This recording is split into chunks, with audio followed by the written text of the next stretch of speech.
Welcome to Good Game, the show for gamers by gamers. I'm Hex. And I'm Barjo. Hex, what's red, white, and awesome all over? Kratos, that's what. He's back, he's angry, and he's hell-bent on revenge in God of War 3.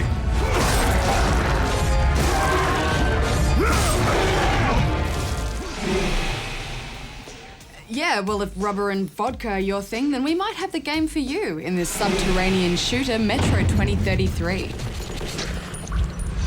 Plus, you've asked for it, and your wish is our command. We do a backwards compatible on the Elder Scrolls series of games from Bethesda. So let's get on with it, but not until you've had a go at guessing the game for this week. The timeless adventures of me, Mickey Mouse. Hex, what's black and white and red all over? The news, which you're going to read right now. No. Clubbed Penguin. One of the fairy ones.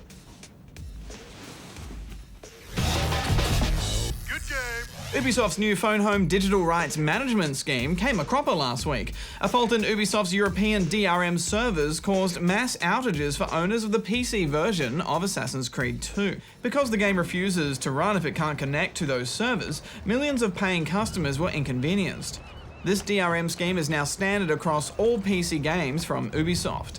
Nvidia is in hot water. A recent video card driver update included a fault in the cooling fan control software. The result? Widespread hardware failures, and worse, low frame rates. Nvidia is scrambling to squash the bug, but in the meantime has advised customers to roll back to their old drivers. Oh, there's more. Portal is back. Valve's critically acclaimed fan-favourite first-person puzzle game and Good Game of the Year will be getting a sequel in time for Christmas. Portal took the gaming world by storm in 2007 with its unique gameplay mechanic, a portal gun that could fire two linked portals into any surface. The resulting puzzle challenges were mind-bending. The cast will include the evil supercomputer GLaDOS, but there's no word yet on whether the beloved weighted companion cube will return. I, along with 40,000 others, were saved by retreating to the metro stations, deep under the city. Now, 20 years had passed, and going up into the embrace of an endless winter was left to a few brave souls. Based on the book of the same name by author Dmitry Glukhovsky, Metro 2033 is a post-apocalyptic FPS set in Moscow. The world has been reduced to rubble, half-destroyed cities have become uninhabitable due to radiation, and on top of all that, the surface is now ruled by werewolf-like mutant things. Unlucky. What's left of the Russian population has retreated into the underground metro, using the complex tunnel system to travel between stations. And the stations have become like little villages, each with their own set of rules and political structure, which your lead character Artyom finds out not everyone is that friendly. We've got a dead man here! Badge, this game firmly classes itself as a first-person shooter, but it had a really strong story woven in, and it kind of reminded me of an RPG. Yeah, I think the narrative really adds to it, but it is essentially an FPS shooter with horror elements. But it isn't steeped in choice and narrative like Fallout 3, for example. Hello, doing well, I presume? Not bad, at least? This is primarily a shooter, it's just that the interaction with the world and the NPCs takes it well beyond standard shooter fare. Yeah, I feel like they got the ratio of story to gunplay just perfect in this game. You know, I love plotting my attacks and braving the perils of the surface, the dangers of the tunnels.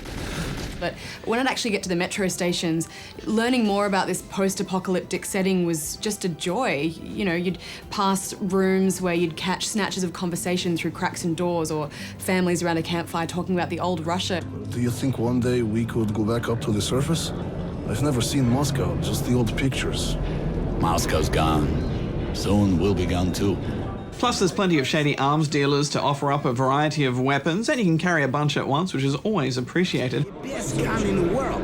There's a focus on weapons with silencers attacks, and to make you go for a stealth approach, and often your survival is dependent on not getting discovered too early. Plenty of areas have makeshift alarms and tripwires, which require some pretty intense tiptoeing in the dark. As money is no longer relevant, you use pre-apocalypse ammo to trade with. The ammo is supposedly more effective than anything that's been created since, which makes it valuable. And it got a bit confusing at times, trading ammo for ammo, but on the whole it worked pretty well. It's really hard to spot too around in the dark. It doesn't have that Bioshock glint to it unless you shine a light on it. As a result of this, you spend a lot of time just staring at the floor with your flashlight, searching for that precious loot. But when you do find it, it's also kind of rewarding because you're like, oh yes, I'll live a little bit longer. Yeah, and protect your stash too, and be careful who you get yourself tangled up with. Prepare for a surprise. You know, I think with so many adult games under our belts, we've been a little bit too quick to jump into bed with people. It doesn't always mean a good time. Now, close your eyes and wait for a big surprise.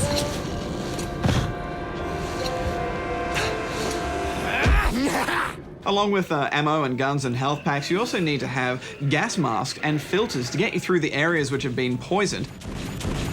The surface air is also unbreathable, and this just adds another layer of complication when you've got your gas mask on and it gets cracked and you're wheezing and you've got these werewolf skag-like things everywhere. Yeah, not only does your mask fog your vision and muffle sound slightly, but it can also be cracked or broken in combat. When this happens, you've got a limited amount of time to find another mask before you suffocate. It's so stressful.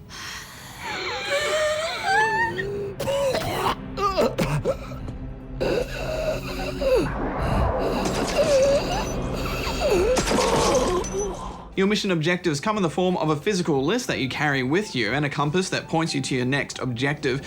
You even need to use a cigarette lighter to create enough light to read it, and these are great little details, which means your way through the game isn't spoon-fed to you with pop-up messages. Yeah, I can see why they've done it. You know, going HUDless is a design choice that really suits this game well.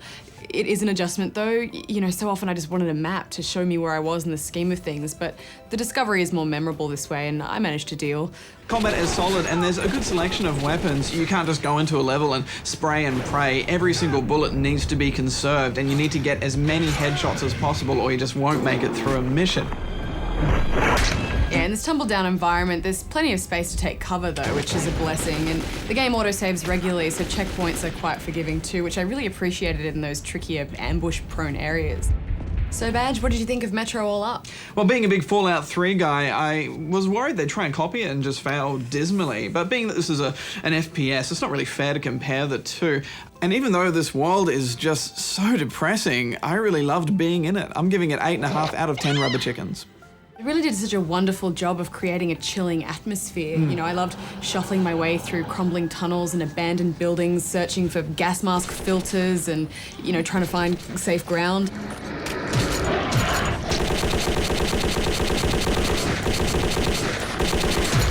There is a lack of multiplayer here, but I think this is more of a solo experience anyway, and I'm glad the focus went into making the single player the best that it could be. I'm giving it 8.5 as well. When you absolutely positively have to kill everything in the room, you need a weapon that's not only going to get the job done, but do it in style. We've put together a list of the top 5 virtual violence vending machines for your itchy trigger fingers approval. First up, number 5. If Sir Isaac Newton knew what Half-Life 2 creators Valve Software were doing with his universal law of gravitation, he would probably flip his wig. But gravity was far too great a natural law to waste on falling apples. No, it was destined for a far greater purpose: smashing noobs.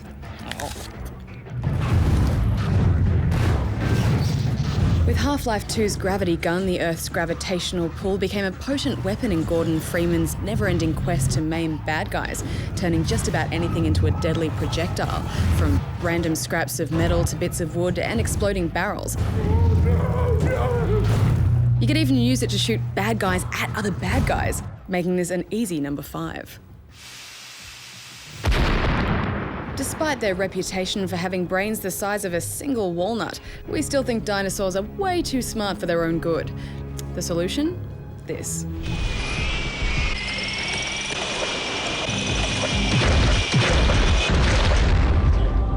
That's right, if you'd like your dinosaurs extinct, there's no better way to make them that way than with the cerebral bore from the Turok Dinosaur Hunter series. This classic game weapon specialised in delivering a psychosurgical operation directly into the frontal lobes of whatever you pointed it at, via an explosive rocket-propelled drill bit. You hear that sound? That's the sound of the drillin'. And you hear that sound? That's the sound of the killin'. Making the cerebral bore number 4. Lagging behind the pack? Can't quite make it to first place? It doesn't feel good to be a loser, does it? Well, it's easy to be a winner. All you need is one of these babies.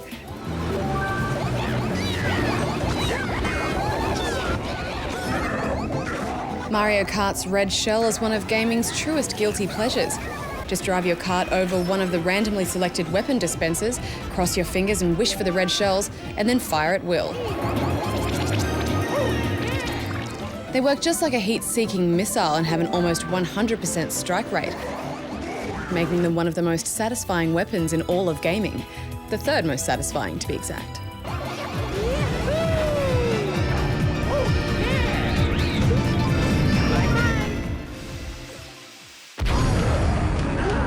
Wait a minute. What is this? It's a rocket launcher. There's rocket launchers in just about every game ever made. Why does this one get to be number 2? Oh, right, I get it. It's that kind of rocket launcher. On the surface, this grey-green tube from ID Software's Quake looks like every other rocket launcher you've ever seen.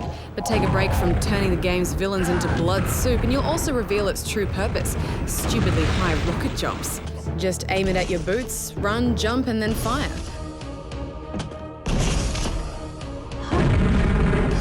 Although, be careful, it's not as easy as it looks. The year? Sometime in the future. The place? Some other nasty dimension. The game? It's gotta be Doom.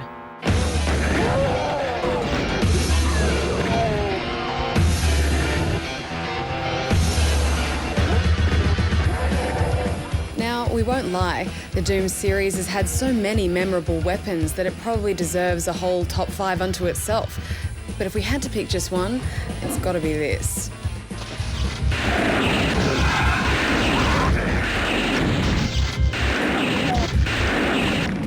The BFG 9000 is the granddaddy of all Uber weapons, the ultimate gun that makes anything else in the game look like a pea shooter. In fact, this killing machine is so badass that it makes every other gun in gaming history look like a pea shooter. It's a big white-grey square that fills up half of your screen and then pumps out globs of green evil to smite anything stupid enough to be on the same planet as you, making it number 1 in pure stopping power and therefore number 1 in our top 5. The BFG name is actually an acronym for Bioforce Gun, although its huge size and power rating of exactly 9,000 has led fans to give it a few other colourful names.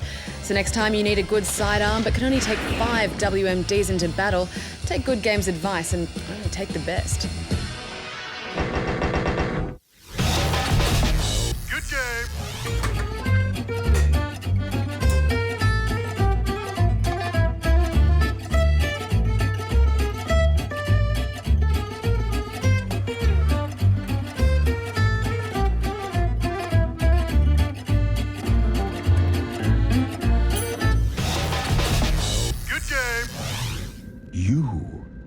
I've seen you. Let me see your face. You are the one from my dreams. It's been 4 years since we explored the rolling hills of Tamriel in Oblivion, so while we wait impatiently for the next installment, we'll soothe our role-playing souls by taking a look back at where the Elder Scrolls all began. Good times, good times. We were first introduced to the world of the Elder Scrolls in 1994 with the launch of the first-person role-playing game Arena. The game began development at Bethesda Softworks as more of a gladiator-style action game, but as the dev team added side quests and villages outside of the arena itself, it became clear that they were, in fact, making more of a large-scale RPG. The gladiatorial arena that gave the game its name ended up getting dropped entirely. Inspired by the first-person dungeon crawls of Ultima Underworld, the team behind Arena took the ambitious decision of including randomly generated terrain to give the illusion of a sprawling landscape. Arena wasn't much of a hit, but for good reason. It suffered from a bit of a stale storyline and shipped with enough bugs to paralyse a first-year game tester. It did do enough to warrant a sequel though, and thus the awesomeness that is Elder Scrolls II Daggerfall would surface 2 years later in 1996. Daggerfall was a ridiculously huge game. Using randomly generated environments once more, the game world housed thousands of towns and hundreds of thousands of NPCs. Although they all started to look the same after a while. The game's locations and inhabitants provided a gargantuan number of quests, and it was possible for the player character to become infected with vampirism or lycanthropy. Oh! There were so many factions and so much backstory that you really felt like you were living out a life in this world.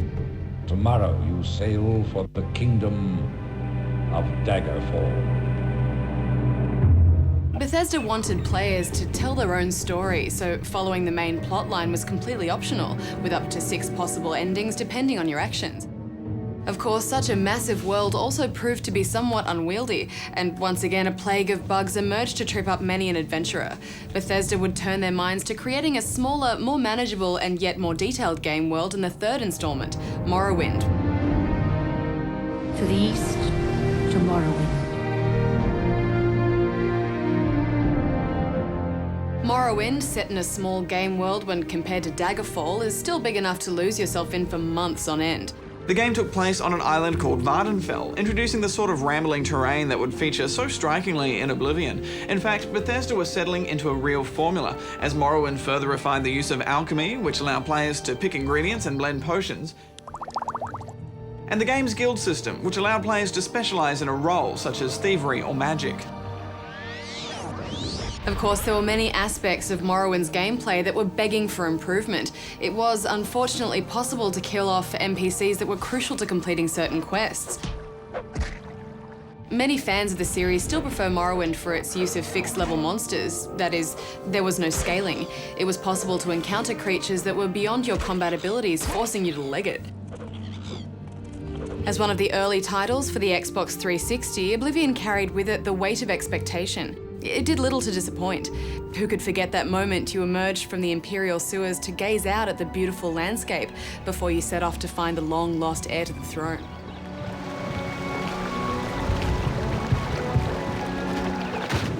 Bethesda certainly weren't skimping on the detail. Realistic Havoc physics meant you could watch your discarded inventory items tumble to the floor. NPCs would go about their daily routines, even wandering between locations and performing jobs based on a Radiant AI system. Have you heard about the attack on the chapel there? No, I haven't. What's happened? And dungeons were individually handcrafted to forever banish randomly generated environments from the series. Oblivion was a stunning game, but not everyone was a happy camper. The game introduced the dreaded level scaling system designed to keep combat challenging by increasing the strength of monsters as your character improved. It had the unfortunate side effect of failing to give the player enough sense of progression from level 1 noob to a fully buffed hero of the land. If you were smart about how you distributed your attribute bonuses, the level scaling wasn't that big a deal. In fact, it's widely accepted that Oblivion still delivered one of the most immersive and engaging first-person RPGs ever. You could pick up forks. Stop! Thief! Curious to know what Bethesda has in store for the Elder Scrolls V? Well, yeah, so are we. It has been stated that another Elder Scrolls game will definitely be made, but there have also been rumours of an Elder Scrolls Online. Could they actually be one and the same game? Only time will tell, or a timely press release. We will cross paths again before the end. I'm sure of it. Good game. When you think of Kratos, you just think epic in every sense of the word. He's back for God of War 3, the final chapter in the saga, and rather than just talk about how epic this game is and how beautiful it looks for half the review, let's just show you some of it for a bit.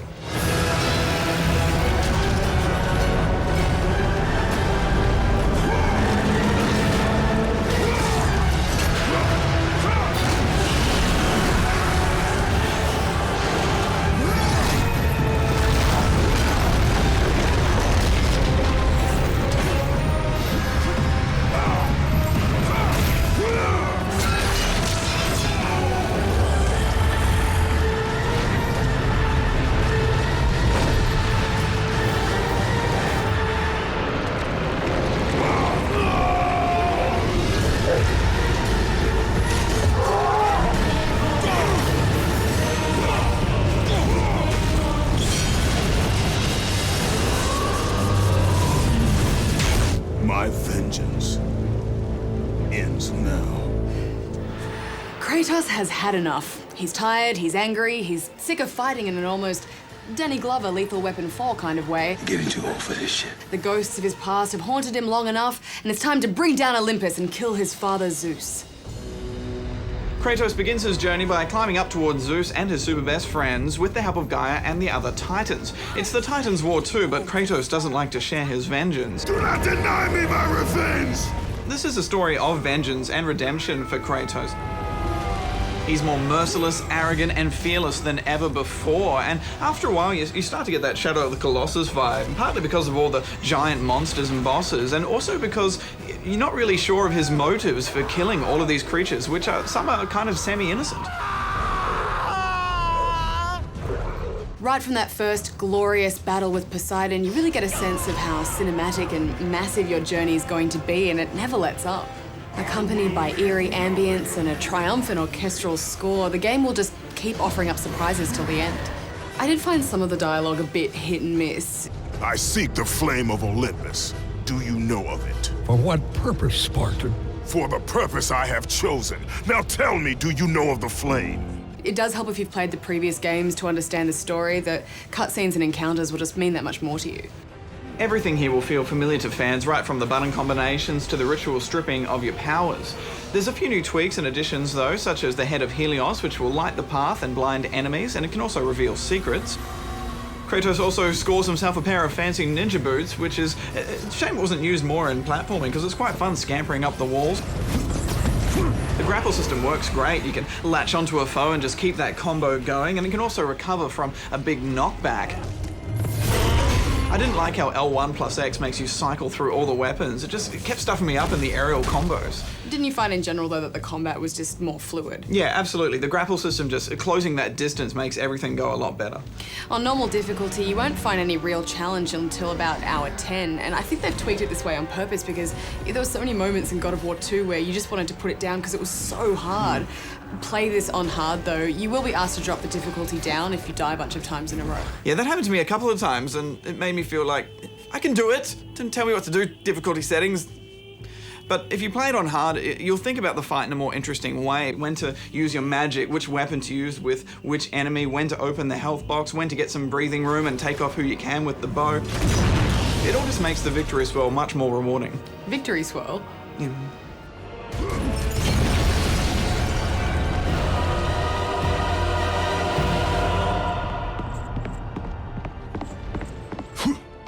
Yeah, I do that too. Yeah, it's fun. The game does teach you to fight better too as you go along. You'll be given one giant dude, which makes you feel pretty good to take down. Then they give you 2 of them with friends, which makes you feel a little worried, and then you get 6 of them with no health box. Those tough battles really make you appreciate the deeper levels of the fighting system. You need to get hit as little as possible and take those moments of opportunity, avoid low hits, and then just chain aerial attacks until you see that big burning circle above their heads.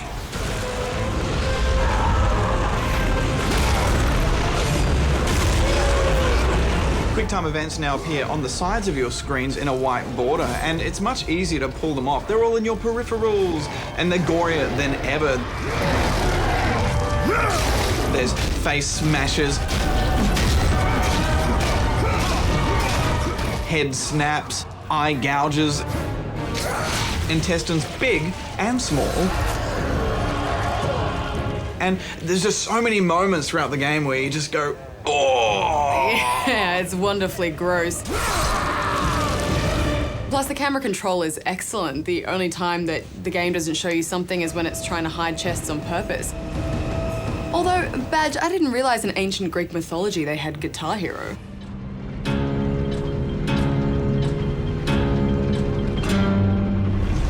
One thing I felt wasn't as good as the previous games were the puzzles. It's all pretty standard stuff, block pushing and lever pulling, and I never really felt challenged, honestly. Well, one thing the developer said was that they wanted to integrate the puzzles into the game so it didn't feel like this is a puzzle bit and this is a fighting bit, but we loved that. It feels a bit like a case of if it ain't broke, we're gonna fix it anyway. Plus, the giant PlayStation buttons kind of broke the illusion a bit. Your long-term goal here is to kill Zeus, but you only ever really feel like you're trying to achieve that right at the start of the game when you're climbing up the mountain with all the titans, and then you just bounce around the one zone, so you don't have that epic point A to point B journey that you had in the previous games. Having said that though, you never tire of the combat. All the other elements in this game have just evolved into much bigger, better versions of themselves, and after a while you'll just start slipping into that, oh no, I'll skip this save point, I'll go to the next one, oh the next one, and then you're stuck in some epic 3-hour battle with a boss fight. Hex, it's been ages since I've sat down with a game and from start to finish just done it in one session, and this was compelling enough to do that. Yeah, it's a real sleep stealer, and the final boss fight, which we won't show you for fear of spoilers, but it's a real throwback to the original concept for the series. It's that idea of take an awesome, badass fighting character and put him in an action-adventure game. It's genius. Also, there's no loading. 3 seconds maximum in between when you die and when you're in the next scene. It's a game full of seamless airlocks, which is quite an achievement. No installation too, all off disc. We should wrap this up, Barjo. Yes, absolutely. This is a masterful action game and definitely the best looking and playing in its class. It's full of memorable moments that you'll remember and plenty of those revenge moments that we love so much too, where you just keep bashing circle. If you've never played God of War before, it's going to blow your mind. And if you have, it's probably just going to blow a chunk off it and then mash it into the ground. And Hex, I really wanted to 10 this, and you could argue that a lot of the parts which are weaker here are more than made up for, but I felt like I'm kind of punishing it a little bit because the previous games were so good. So I'm giving it 9.5 out of 10 rubber chickens. Yeah, they certainly had a lot to live up to. Making a sequel is hard enough, let alone on new hardware. And what an ending badge! Don't leave this one on your pile of shame. I'm giving it 9.5 as well. The gods have truly blessed you, Kratos.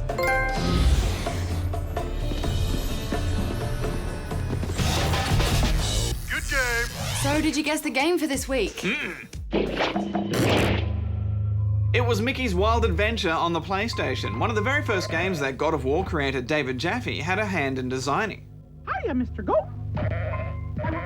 Also on SNES, Mega Drive and Sega CD, this platformer took you on a journey through Mickey Mouse's most well-known cartoons, such as his black and white debut appearance in Steamboat Willie. You look awfully familiar. Well, that's it for this week. Next week, have we got a super spectacular episode planned for you? Yes, we do. I'm already configuring my hotkeys, Hex, as we tackle one of gaming's most loved genres in a real-time strategy special. And we'll give you Good Game's top 5 RTS strategies of all time. Plus, what would an RTS-themed ep be without StarCraft 2? We give you an exclusive verdict on the sequel from one of the world's top players. There's an extra dose of Good Game with Spawn Point, the show for younger gamers, over on ABC3 at 7:25 p.m. on Saturday night. Be sure to drop in on the Good Game website and have your say on the forums.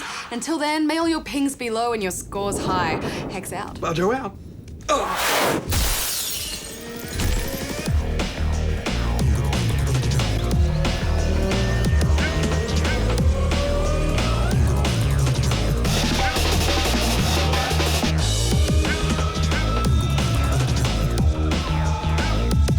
Brown pants.